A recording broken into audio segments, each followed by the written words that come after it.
Bonjour, bonsoir. On va commencer un nouveau cours de la gastrologie qui va s'intéresser aux gastrites et aux gastropathies.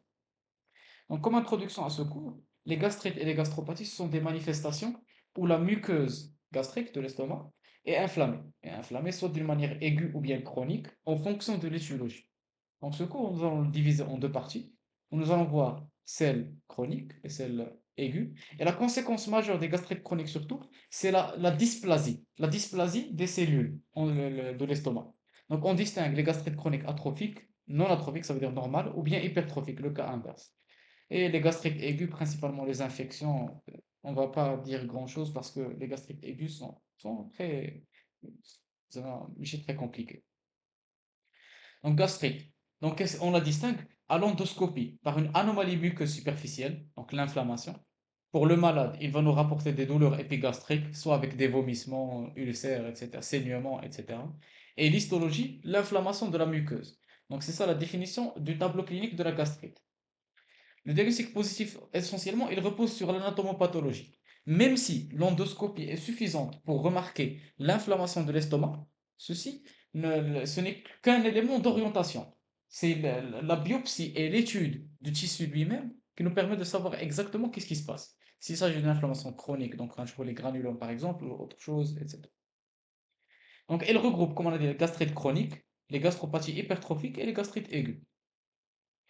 Donc, pour le Maroc, la cause la plus fréquente de gastrite chronique, c'est l'Helicobacter pylori. Donc, l'Helicobacter pylori, c'est une bactérie gram-négative de l'estomac, etc. Flagellée. Vous connaissez très bien ces caractéristiques qu'on a déjà vues en microbiologie. Et les gastrites auto-immunes, c'est la deuxième cause. Et le risque majeur des gastrites chroniques, comme n'importe quelle inflammation chronique à peu près, c'est la cancérisation et la dégénérescence, surtout due à l'état atrophique. L'état atrophique, c'est une dysplasie. Et la dysplasie favorise l'apparition des cancers. C'est pour cela, la gastrite atrophique, on parle d'un état précancéreux. Ça veut dire une prédisposition à faire un cancer. Voilà le plan, comme on a dit. Donc les gastrites chroniques, on distingue celles qui touchent l'atrophicité du tissu atrophique et celles qui n'altèrent pas, qui n'engendrent pas de dysplasie. Donc qu'est-ce qui se passe? Dans la plupart des cas, elle est souvent asymptomatique. On ne trouve pas vraiment quelque chose en ce qui concerne la gastrite chronique, puisque c'est une inflammation qui est progressive et qui est chronique, donc elle n'a pas vraiment de signes bruyants, elle n'a pas vraiment quelque chose qui pousse à consulter. La douleur, elle est minime, etc. Donc il n'y a pas vraiment de saignement, pas d'ulcération, donc les symptômes sont minimes et l'examen clinique est pauvre.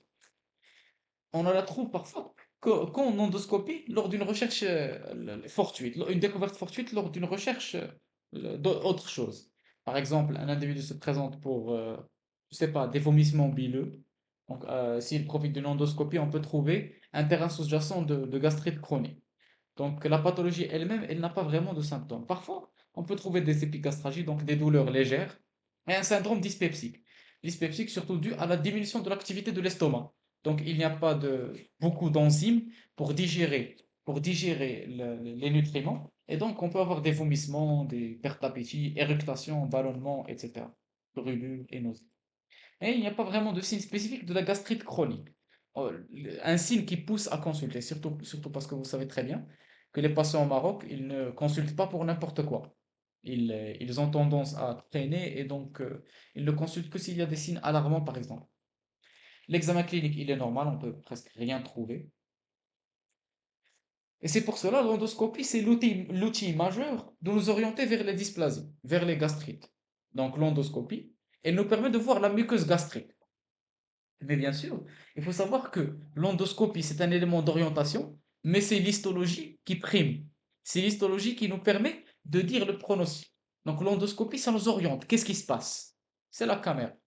Donc indispensable au cas de gastrite. Elle permet de décrire l'aspect de la muqueuse, s'il est inflammé, elle est hypertrophique. Nous allons voir des images et vous allez voir ce que ça peut nous en dire sur l'état de la muqueuse. Recherche d'une pathologie associée, ulcères gastro-duodénaux, polypes, tumeurs, etc. Faire des biopsies. Les biopsies, on fait systématiquement deux biopsies au niveau de l'antre, deux biopsies au niveau du fundus et une biopsie au niveau de l'angle de la petite courbure. donc du côté médian, droit de l'estomac. Donc les aspects endoscopiques, regardez l'aspect normal, de l'antre et du fundus. Voici, c'est une muqueuse beige rosée, donc elle n'est pas inflammée et elle a une épaisseur normale. Par contre, les aspects lors d'une altération, on peut voir les vaisseaux visibles. Les vaisseaux deviennent, on peut les voir à travers. Ça indique quoi? Ça indique que l'épaisseur de la paroi, elle est devenue tellement fine que nous pouvons voir les vaisseaux derrière. Donc ça témoigne d'une hypotrophie, d'une atrophie, une gastrite à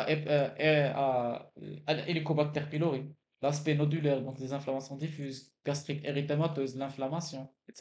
Gastrite hypertrophique, donc les replis. On dit que cette structure ressemble à un aspect cérébelliforme, donc elle est hypertrophique. C'est comme ça qu'on la décrit. Voilà. Et l'histologie, c'est elle qui prime, comme on a dit. À l'histologie, la définition de la gastrite, c'est l'inflammation de base. Nous avons besoin d'une inflammation. Donc, c'est l'histologie qui va nous indiquer quel type d'inflammation. Donc, elle doit avoir elle doit avoir un infiltrat lymphoplasmocytaire. C'est ce qu'on trouve dans toutes les gastrites chroniques. Elle doit aussi avoir une présence de polynucléaires. La présence de polynucléaires neutrophiles est un indicateur sur le degré d'inflammation. Si l'inflammation est massive, ou bien infection bactérienne, ou bien autre chose, qui est active, donc le taux de PNN est élevé. Mais si le taux de PNN est bas, ça peut être autre chose. Soit l'activité est basse, ou bien l'étiologie est auto-immune, ou bien parasitaire, ou bien autre chose. On peut voir aussi l'atrophie des glandes, s'il y a la dysplasie. La dysplasie, voilà, on sait très bien qu'on va les diviser en degrés, légère, modérée ou sévère. Ensuite, la métaplasie intestinale ou bien colique, elle est très fréquente parce que, surtout que, dû à la dysplasie, donc l'épithélium, il peut perdre certaines structures. Donc, normalement, nous avons des cryptes et des glandes de Lieberkühn, etc. Ils peuvent se métaplaser et devenir un autre tissu. Et donc, c'est ça ce qu'on appelle la lésion précancéreuse. Cette métaplasie, elle est à très haut risque de dégénérer et de devenir un cancer. La dysplasie, comme on a dit, légère ou sévère, et sévère, on est presque carrément proche du carcinome in situ. Donc, correspond à des modifications architecturales et cytologiques. C'est une lésion précancéreuse, donc c'est le carcinome in situ. Et donc, s'il acquiert de nouvelles caractéristiques, il va être capable d'infiltrer, et donc nous sommes carrément dans le cancer. Et parfois, on peut Oui, بالنسبة لهذا ديابول بروف واش قالت كو نورمالمون في ليستولوجي لوغ ديال لاغاستريت كرونيك خصنا نلقاو هادو كاملين ولا نلقاو non, مثلا non, 3 ما غاديش نلقاو هادو كاملين، غادي نلقاو دي دوغري فاريابل ديال كل حاجة. Par exemple, مي une كاع هادو gastrite. كاع هاد لي كريتير التيري زعما ما Ah, يوصلونيش ولكن لهادو أول حاجة هي la première parce que l'inflammation خاص l'infiltration des globules blancs. هذه هي la première chose. Mais autre chose, هادو كامل sont des éléments qui dépendent le degré d'atteinte et le type d'atteinte. Par exemple, طه نقول لك مثلا gastrite chronique atrophique غتلقى une atrophie sévère. Mais une gastrite chronique hypertrophique, c'est autre chose. On va pas trouver l'atrophie. Voilà, كاينين des types ديال الاتان ainsi que غنشوفوا كاينين des gastrites dus à des parasites donc تلقى éosinophile وكاينين des gastrites bactériennes donc polynucléaires donc ça dépend du type de gastrique شنو غنلقاو plus que d'autres plus هادو هما les caractéristiques en général ce qu'on peut trouver غير ان la première اللي دايما كاين ou voilà rechercher Helicobacter est-ce que toutes les gastrites sont dues à l'Helicobacter donc il peut être présent ou non با نيسيرمون. voilà donc voilà c'est ce qu'on peut chercher à l'histologie et voilà. Donc, concernant les gastrites chroniques atrophiques, où l'estomac il commence à perdre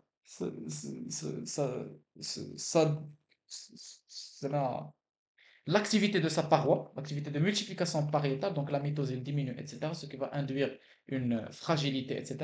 On distingue l'Helicobacter pylori et la gastrite chronique auto-immune, surtout parce que les anticorps ils vont commencer à attaquer nos propres cellules.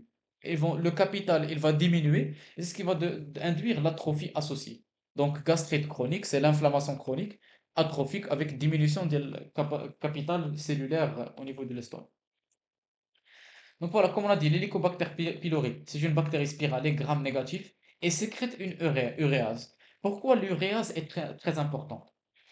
شكون واش باقي عاقله parce بها؟ qu'il parce qu'il augmente parce qu'il augmente le pH. زعما ce qui permet aux bactéries de vivre dans le milieu acide. Très bien. Normalement, le milieu Donc acide, l'uréase, في type uh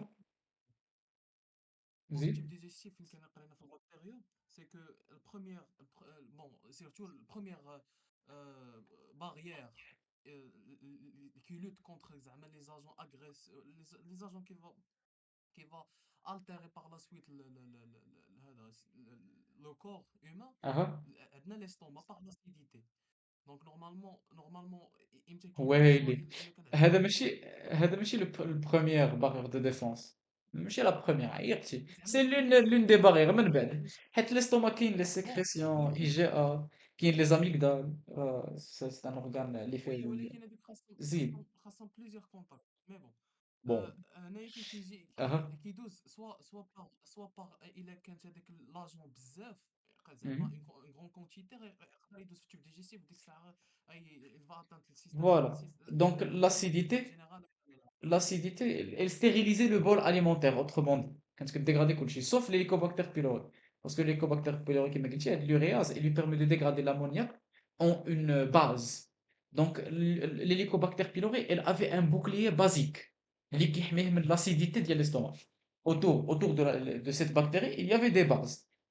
Acido-base, là, c'était la chimie. Donc quand tu dégradais l'ammoniac, tu as l'hydrogène qui voulait une base, et donc il protégeait l'hélicobacter contre l'acidité. Il colonise spécifiquement la muqueuse gastrique parce qu'il a des antigènes, des piliers lesquels se produisent. Il est fréquent au Maroc, donc nous sommes un pays, l'hélicobactère est très très fréquent, très disséminé, et il est lié aux transmissions orofécales, donc au péril fécal, autrement dit. Donc, facteur de virulence, elle a des flagelles, donc pénétrer la couche de mucus. L'uréase permet à l'hélicobactère de transformer l'urée en ammoniac, voilà, et en CO2, donc création d'un micro-environnement alcalin, donc le bouclier basique qui se trouve autour de la bactérie, et ce qui lui protège contre l'acidité. Il a des adhésines qui lui permet l'adhésion, une toxine VAC-A, ce qui permet l'apoptose et l'inhibition de lymphocyte T. Donc c'est ce qui induit l'inflammation chronique. Donc nous avons l'inflammation, mais les lymphocytes sont inactivés. C'est ce qui induit une réponse immunitaire inefficace, incapable de se débarrasser de cette bactérie.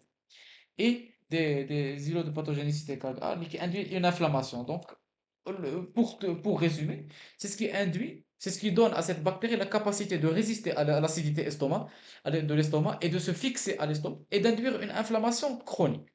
Tous ces facteurs, ils lui permettent d'exercer cette fonction. Donc, tout d'abord, avant une infection chronique, nous avons besoin d'une infection aiguë. Mais l'Helicobacter pylori, rarement, elle guérit spontanément. Elle ne guérit jamais spontanément, même. C'est pour cela, n'importe quel Helicobacter pylori, lors du premier contact, ça va évoluer presque toujours vers l'inflammation chronique. Surtout si c'est symptomatique, c'est actif. Donc, évoluer vers une gastrite chronique, plus ou moins avec l'atrophie de l'estomac. Voilà, désolé, attends, fin d'ABG. Voilà, comme on a dit, l'infection, elle évolue presque toujours parce que la bactérie, surtout, elle est résistante. Et les antibiotiques, est-ce que vous pensez qu'il y a un antibiotique Jamais il y en a peu qui restent au niveau de l'estomac. C'est surtout la voie systémique, elles sont absorbées, etc. Et voilà. Donc, il n'y a pas vraiment d'antibiotiques qui sont efficaces contre les Helicobacter pylori parce que surtout, elles restent au niveau de l'estomac. La plupart des antibiotiques, ils vont être lysés et dégradés au niveau dû à l'acidité. Donc, qu'est-ce qui se passe au niveau de l'Helicobacter pylori?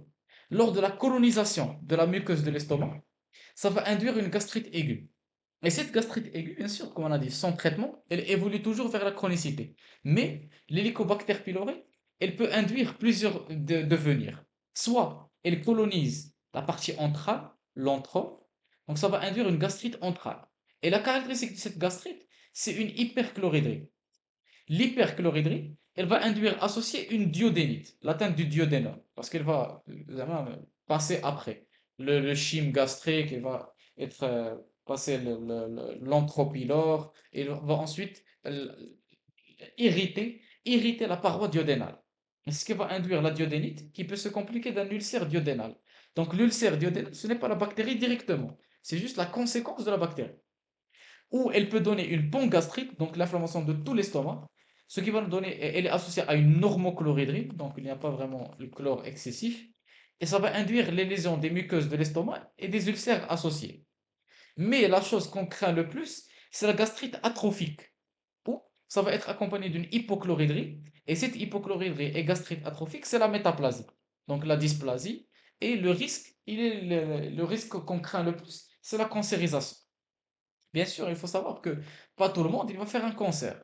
Pas tout le monde infecté d'hélicobactère va faire un cancer. Donc c'est juste l'évolution de l'infection, comment elle peut évoluer. Mais dans la plupart des cas, c'est juste une gastrite atrophique chronique et voilà. Ou bien une gastrite avec des ulcères gastriques disséminés, etc. Autre chose, l'Helicobacter pylori, si elle atteint profondément, elle peut toucher les tissus lymphoïdes, les nodules lymphoïdes de l'estomac. Donc, et donc, ça va donner un lymphome du Malte. C'est quoi le lymphome du Malte? C'est juste une atteinte les voies lymphatiques dues au tissu lymphoïde associé aux muqueuses de l'estomac. Et il y a Malte, mucosal associated lymphoid tissue. Donc, ça va donner aussi cette manifestation. Donc c'est tout concernant les Helicobacter pylori. Non, pardon, Youssef. Non, non, non. Voilà. Les risques, comme on a dit, pas tout le monde va faire un cancer, mais il y a un risque. Donc, imaginez-vous comment 1% des personnes qui ont une gastrite chronique va cancériser va dégénérer et évoluer vers le cancer. Donc, après plusieurs dizaines d'années, donc atrophie sévère, métaplasie, dysplasie, de grade croissant, donc dysplasie légère, modérée, sévère, carcinome in situ, cancer. Et le lymphome gastrique de Malte, 1 sur 10 000. Donc, le risque, il est existant. Donc, On peut faire de la définition de l'infondement. lymphome de Malte. Donc, lymphome, c'est une atteinte des voies lymphatiques due à l'irritation des tissus, des nodules lymphatiques qui كاينين في l'estomac, les muqueuses de l'estomac. Parce que كيبداو يبانوا بشويه بشويه. C'est-à-dire حيت bien sûr l'estomac a besoin d'un mécanisme de défense. Les nodules, les nodules lymphoïdes, هما اللي فيهم les globules blancs qui يجيو من تما. Donc, les nodules, voilà les qui sont hérités, surtout si l'atteinte est profonde, elle va disséminer vers ces nodules. Et donc, ça va induire le lymphome. Malwort. Donc, lymphome gastrique de Malte. C'est-à-dire c'est juste une atteinte qui peut se produire.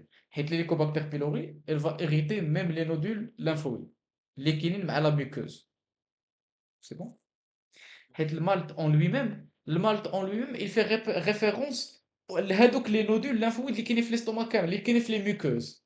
Il y a des mal. Donc, s'ils sont irrités, ça va donner le lymphome gastrique de Malte. C'est bon? Concernant le diagnostic et le traitement de l'infection à Helicobacter pylori, pour rappeler, bien sûr, là, on a un cours, Inch'Allah, mais pour rappeler un peu, il y a le test d'allurée, test respiratoire, biopsie, et le traitement, c'est principalement l'antibiogramme pour savoir les antibiotiques. Je pense pas qu'il y ait de l'antibiogramme. Ça n'a pas vraiment de traitement anti. Oui, ça, je veux traitement, je l'aurais dit. Maintenant, on passe à la gastrite chronique auto-immune. C'est la deuxième maladie qu'on va voir qui touche l'estomac et qui peut nous donner une gastrite chronique atrophique. Donc, les gastrites auto-immunes, c'est quoi? Il y a la synthèse des auto-anticorps qui vont attaquer deux choses, les cellules pariétales et le facteur intrinsèque. Bien sûr, les cellules pariétales elles-mêmes qui ont le facteur intrinsèque. Mais non seulement, il y a aussi des anticorps qui attaquent directement le facteur intrinsèque. Donc, les conséquences, il y en aura deux. Les cellules pariétales, elles sécrétaient quoi? Bon, qu'est-ce que. Bon, نسيت شو صاحبي مشكلة سولاتنا. الله ينسي. Les cellules pariétales. نمشيو بشويه بشويه. نقول لك داكشي اللي سهل. Les cellules à mucus. شنو كيدير؟ نسميه. الميكوس باينة. Le mucus. Les cellules endocriniennes. كاينين بزاف د الانواع. سيلول جي، سيلول انتيروكرومافين، ارجنتافين، داكشي كامل كل حاجه شنو كتسيكريتي. مزيان. ومن بعد بقاو لك دو تيب دو سيلول. La cellule principale et la cellule pariétale. La سيلول cellule برينسيبال اش سي ال non, والخرا بيبسين. non. لا La لا cellule principale هي اللي كتعطيك بيبسينوجين. بيبسين اه. La cellule pariétale هي اللي كتعطيك l'HCl. مهم. l'HCl هو اللي كيجي من لي سيلول باريتال اللي هما لي سيلول اون اسيت.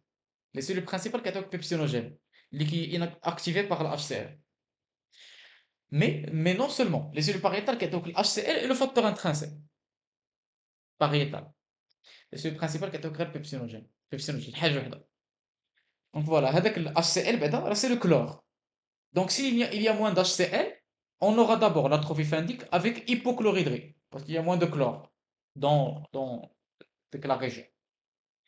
Et c'est ce qui va induire une hypergastrinémie réactionnelle. Parce qu'il y a des cellules endocriniennes, voilà, qui حسوا بهذيك l'hypochloridrie. Donc ils vont commencer à sécréter de plus en plus de gastrine. Ce sont les cellules endocriniennes, les cellules G. Les cellules endocriniennes, les cellules gastrines, donc voilà. Et c'est ce qui va induire l'hypergastrinémie réactionnelle. Et cette l'hypergastrinémie réactionnelle, elle peut induire une conséquence qui est un peu grave. C'est quoi? عندكم بزاف ديال par exemple l'hormone de croissance qui est كثيره بزاف chez un individu âgé شنو تقدر دير ليه؟ Euh, Ça va induire la dysplasie. Bon, regardez les gros membres, l'idine, l'ikbar, le faciès dysmorphique, boudiné, الاسمية sémiologique, c'est macromégalie. macro, acromégalie ou la macroglossie ou la autre chose. Ce sont les muqueuses ou donc les tissus les capables de se régénérer et qui vont augmenter. Donc, autrement dit, on est dans un état presque tumoral. Donc, cette hypergastrinémie, elle peut induire une tumeur, des tumeurs au niveau de l'estomac parce qu'il y a des cellules, elles ont récepteurs à la gastrine. Donc, تخيلوا معنا comme ça dit l'hormone de la gastrine. Donc, avec les cellules sont stimulées, et les mitoses كتار. Donc, récupèrent les cellules. Donc, ça peut induire des tumeurs au niveau de l'estomac. Et le déficit en facteur intrinsèque, bien sûr, le facteur intrinsèque, il servait à une seule chose, c'était l'absorption de vitamine B12 dans l'iléon terminal. Et donc, le déficit en vitamine B12, c'était parmi les deux choses lesquelles كيديروا لنا l'anémie macrocytaire. كانوا جوج ديال الحوايج. شنو؟ B12 ou B9. Mhm. B12 ou B9. Un déficit en B12 et un déficit en B9 هما اللي كيقول لك l'anémie macrocytaire réelle.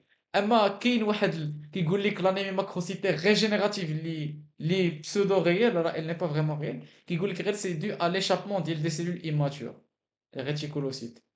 Les réticulocytes داكشي اللي قبل érythroblastes وكيسحاب لك ce sont des cellules géantes alors que ce n'est pas le cas. المهم donc هذا le déficit en vitamine B12 il va induire l'anémie mégaloblastique l'anémie macrocytaire. Vous vous rappelez de ça? Je suis l'hématologie. Bon. Ah, On parle de l'anémie de Birman. C'est ça l'anémie de Birman. Donc voilà. Donne-moi les conséquences. Donc vous avez compris maintenant comment les anticorps, deux types, anticorps anticellulaires pariétales et anti-facteurs intrinsèques. Et les conséquences possibles. Sinon, la cellule pariétale, elle est détruite, donc c'est-à-dire atrophie. Et donc cellule pariétale, il y a la HCl, donc moins d'HCl, moins de chlore avec hypochloridrie. Et elle peut induire, voilà, hypochlore, donc il y a une réaction. Donc il y a des cellules entrales qui حسوا بداك الشيء, donc ils vont synthétiser de la gastrine en excès, hypergastrinémie, et le risque c'est l'apparition des tumeurs, des nodules hyperplasiques, et voilà. Et le déficit en B12, il va induire l'anémie macrocytaire, mais non seulement.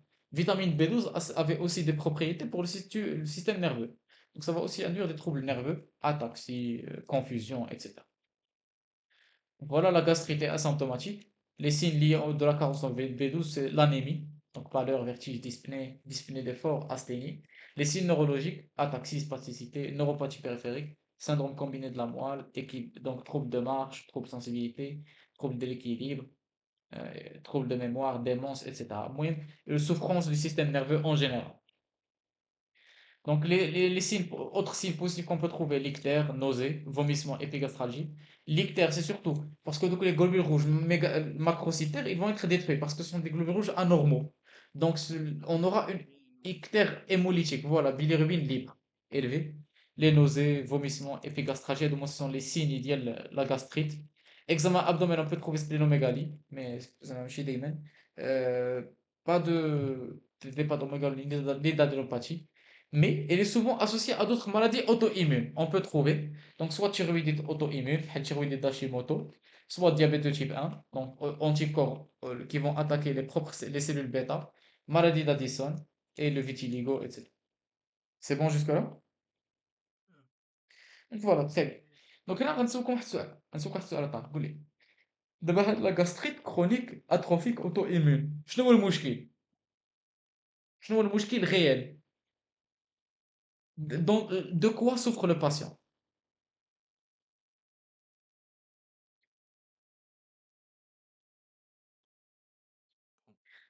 C'est quel est le problème? D'abord, la muqueuse de l'estomac, ça fait, elle est atrophiée, mais elle est viable. Mais quel est le problème majeur dans ce cas? زعما alors bon je pense la complication majeure ديال هادشي c'est que يقدر يطرا perforation ديال البارoi de l'estomac. C'est possible, mais bon. C'est un tableau bruyant. Alors, il te présente la chirurgie, c'est de la gastrologie. La chirurgie viscérale, là, autre chose. Perforation, ديال. Ah. اورينتيني الجواب اللي انت باغي تسمع. واش كتفكر في un traitement médical pour voilà, améliorer la qualité de vie de ce patient? Un traitement médical. سي هذا لا لا لا دوني لي ستيرويد. Donner les stéroïdes. Oui, لا possible. بون لي Les corticoïdes. immunosuppresseurs en Les général. corticoïdes, immunosuppresseurs. l'INS Mais bon علاش كاين les corticoïdes ne sont pas nécessairement indiqués حيت علاش حيت فهاداك الشيء oui c'est une maladie auto-immune mais زعما les symptômes ne sont pas très graves pour prescrire les corticoïdes زعما si les symptômes sont simples راه كيما سمعتي la gastrite راه elle est asymptomatique ياك طه donc on va pas vraiment traiter l'inflammation qu'est-ce qu'on va traiter à ton avis شنو هي la manifestation majeure اللي كنهضر عليها من قبيله دابا نقول لك شنو هو المشكل الكبير زعما المشكل كيفاش الغاستريت اوتو امين. اه une سي atteinte de كو quelque chose noble. اه Le trouble nerveux. Le trouble nerveux. Les troubles nerveux, là, ils sont irréversibles surtout. Donc, bien sûr, la biologie anémie macrocytaire. Parfois, on peut avoir thrombopénie, leucopénie dû à une activité excessive de la rate, c'est une splénomégalie. L'activité excessive de la rate qui va détruire donc, les gros globules rouges et donc elle va détruire aussi les globules blancs, etc. Hémolyse intramédulaire, donc LDH et bilirubine libre élevé, haptoglobine diminuée, présence d'anticorps, anticellules pariétales et antifacteurs intrinsèques, comme on a dit, et l'hypergastrénémie réactionnelle. Diagnostic positif, biologie, endoscopie, donc indispensable, atrophie, et au max un aspect de feu, en fond d'œil, donc vraiment on peut voir à travers les vaisseaux. Recherche des polypes, tumeurs neuroendocrines ou adénocarcinomes, donc les complications. La tumeur due à l'hypergastrénémie. Regardez ici, donc gastrite atrophique fin de Birman, la vascularisation elle devient presque visible, facilement visible, et les tumeurs carcinoïdes multiples dues à l'hypergastrénémie, ce qui a induit une dysplasie, et la dysplasie a évolué vers la cancérisation. Donc l'histologie, les lésions sont limitées au fundus, mais parfois elles sont pangastriques, et l'atrophie, elle est majeure dans ce cas, avec surtout destruction des glandes, parce qu'on va détruire bien sûr les cellules pariétales, donc pas de sécrétion, c'est bon. Infiltrat lymphoplasmocytaire, bien sûr, c'est ça la définition de la gastrite, et une métaplasie antrale. Métaplasie, dysplasie, etc. associée quand même. Donc l'évolution, qui me dit l'atteinte neurologique, elle est grave. Donc ça ne va que s'aggraver avec le temps. Donc trouble de sensibilité profonde, syndrome pyramidal, association de deux signes précédents avec une tétraparésie même. Donc la sensation, elle va être anormale, donc diminuée, parésie. Mais la sensation, la mobilité, elle va être diminuée. Réalise la sclérose, même la sclérose combinée de la moelle, qui est irréversible. Donc, la sclérose, c'est carrément une perte de la fonction d'un fragment de la moelle antérieure, la corne antérieure, etc. Et la démence. La démence, si ça touche le système nerveux central, donc tu vois, perte de capital neuronal. Et vous comprenez très bien que les neurones sont, bien sûr, ils ne se régénèrent jamais, mais il y a des études qui montrent qu'ils se régénèrent légèrement. Quelquefois, une petite régénération, mais quand même vraiment très minime. Et voilà, et c'est pour cela, les risques majeurs de la gastrite auto-immune, c'est soit la cancérisation, le risque il est élevé, il est multiplié par 3. Le risque de tumeur endocrine, donc tumeur carcinoïde, ça aussi dû à l'hypergastrénémie. Et c'est pour cela qu'on a besoin de surveillance. Le moment où on diagnostique la gastrite chronique auto-immune.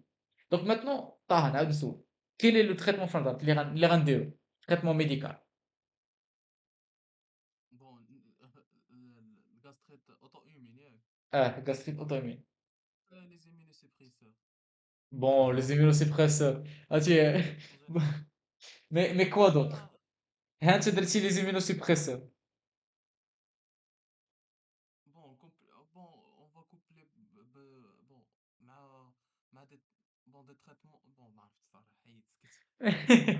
Bon, regardez bien sur l'endoscopie régulière, si on trouve parfois, si on trouve un cancer, l'excision, etc. Là, c'est le cancer gastrique. Mais quoi d'autre? عندنا la carence en vitamine B12. شنو ندير ليها أول حاجة avant de traiter نعطيه كي فيتامين. vitamine B12 les injections de vitamine B12 واش غياكل ولا ينجكتيو. لا باينه غير انجكتيه. Voilà, on ne va pas donner supplémentation orale, mais une injection. Bien sûr, pour traiter la carence. Donc, autrement dit, la seule souffrance réelle liée à la carence en vitamine B12. La gastrite chronique, là, elle est viable, on peut dire. Le risque, bien sûr, c'est la cancérisation, là, le suivi caïd. Mais à part ça, la carence en vitamine B12, هي اللي خصك traiter قبل من كل شيء. C'est pour cela le traitement, la première chose, c'est le vitamine B12. Donc, recharge initiale du stock de vitamine B12 par injection, soit intramusculaire ou intraveineuse, à vie. Parce que ça va la absorber la vitamine B12. La surveillance pour le risque de cancérisation. C'est bon? Voilà, très bien. Ensuite, nous allons voir les gastrites non atrophiques. Donc, non atrophiques, au moins les autres causes qui peuvent induire ça, elles aussi une agression de l'estomac. Donc, on distingue quatre types, soit chimiques, lymphocytaires, éosinophile ولا granulomateuses. Donc, عامل سمية زعما راه كتجيك واحد الفكرة ديال كل حاجة شنو هي لا كوز. Chimique, elle peut être due à un agent chimique quelconque, soit l'alcool, l'alcool يقدر يديرها ليك, les médicaments, tu vois, يقدروا يديروا une agression chimique, les médicaments surtout اللي كيتخذوا de manière chronique, etc. Lymphocytaire, voilà, les lymphocytes كيتكاثروا, bon. Eosinophile, parasitaire غالبا, كيكون les eosinophile كتار. Et granulomateux, ce sont les infections qui induisent, mais chez les infections, les inflammations qui induisent la formation de granulomes, notamment soit sarcoïdose, tuberculose, etc. Donc, gastrite chimique, c'est l'inflammation due à une agression chimique, soit biliaire, parce qu'il y a un reflux biliaire, soit les alcools, les boissons alcoolisées, ou bien les AINS, donc qui agressent la muqueuse de l'estomac, de manière chronique. Donc, on dirait une gastrite, donc les ulcérations, etc. Gastrite lymphocytaire, donc infiltrat lymphocytaire excessif, avec un aspect spécifique qui se varioliforme. Mais chez les amis spécifiques, غير caractéristique, qui se varioliforme. Il ressemble à la variole. L'éthiopathogenicité, elle est mal connue, donc on peut dire qu'elle est idiopathique. Et elle est associée fréquemment à la maladie cœliaque. Inch'Allah, on va voir le prochain cours, la maladie cœliaque, c'est quoi. Ensuite, les gastrites à éosinophiles. Elle est rare et mal connue, mais Ramsmia, c'est une infiltrate de polynucléaire éosinophile prédominant. Plusieurs causes sont possibles, soit le parasite, allergie à un certain médicament ou bien aliment, contexte d'entéropathie diffuse à éosinophile, donc gastro-entérite généralisée à éosinophile, ou bien syndrome hyperéosinophilique. Donc, c'est n'importe quelle chose qui peut induire l'augmentation des éosinophiles d'une manière localisée au niveau de l'estomac, ou bien secondaire à une maladie de système hyperéosinophile. Ensuite, les gastrites granulomateuses. Granulomateuses, c'est la manifestation des granulomes épithélioïdes ou bien gigantocellulaires. Les causes, c'est soit la maladie de Crohn, tuberculose ou la sarcoïdose, donc les maladies de système, ou bien l'infection chronique, la tuberculose. Donc, هذوما les maladies chroniques non atrophiques. D'abord, on la gastrite hypertrophique. Les gastropathies hypertrophiques, c'est l'inverse. Les fines, le capital cellulaire de l'estomac, il va augmenter de taille. Donc, les étiologies, la maladie de Ménétrier, on ne va pas aller trop dans les détails, c'est un peu trop spécialisé, mais pour vous parler un peu, maladie de Ménétrier, c'est une maladie qui fait une hypertrophie primaire. Une hypertrophie primaire, soit, je pense, une maladie génétique ou bien quelque chose comme ça, une hypertrophie des glandes. Syndrome de Zollinger-Ellison. Zollinger-Ellison, c'est un cancer de l'estomac, un gastrinome. Donc, un cancer de l'estomac qui sécrète la gastrine. Et donc, par le même mécanisme, l'hypergastrinémie réactionnelle, il est capable de nous faire une hypertrophie. Et la gastrine كتيرة, on stimule les cellules en excès et donc ça peut induire l'hypertrophie dans quelques régions. Et ensuite, la gastrite varioliforme. La gastrite varioliforme lymphocytaire, elle peut induire l'hypertrophie. Donc, diagnostic différentiel, c'est une tumeur directement. Parce qu'une tumeur, tu sais, ça s'appelle hypertrophique, mais c'est une tumeur, ce sont des cellules, l'hypertrophie, rappelez-vous, c'est le capital cellulaire, il reste le même, mais elle augmente de taille et augmente d'activité. Donc, voilà. Une tumeur, c'est la quantité de cellules cellulaires qui augmente. Une lignite gastrique ou un cancer diffus. ومن بعد le lymphome gastrique tu vois يقدر يدير لنا tu vois يقدر يعطينا le même aspect alors que ce n'est pas vraiment une gastropathie hypertrophique nous sommes dans le cadre du le malin dans ce cas ce sont les atteintes malignes donc voilà c'est tout concernant les gastropathies hypertrophiques maintenant nous allons voir les gastrites aiguës. Imaginez avec moi, vous donnez chez un sujet âgé un AINS, la prise d'AINS, et il se présente 3 heures après avec des vomissements, il vomit de sang. Donc, euh, comment on l'appelle ça là? نسيت. شنو بالضبط؟ ماشي hypoptysie, l'appareil respiratoire. Oui, avec des épigastralgies, des nausées, Hématémèse. hématémèse. Donc voilà, Hématémèse. hématémèse et tous ces signes. Donc nous rentrons dans le cadre des gastrites aiguës. Donc هاد hématémèse, elles sont survenues à quoi? Dû à quoi? C'est quoi la cause principale? هاد لا INS اللي خدا شنو دار ليه؟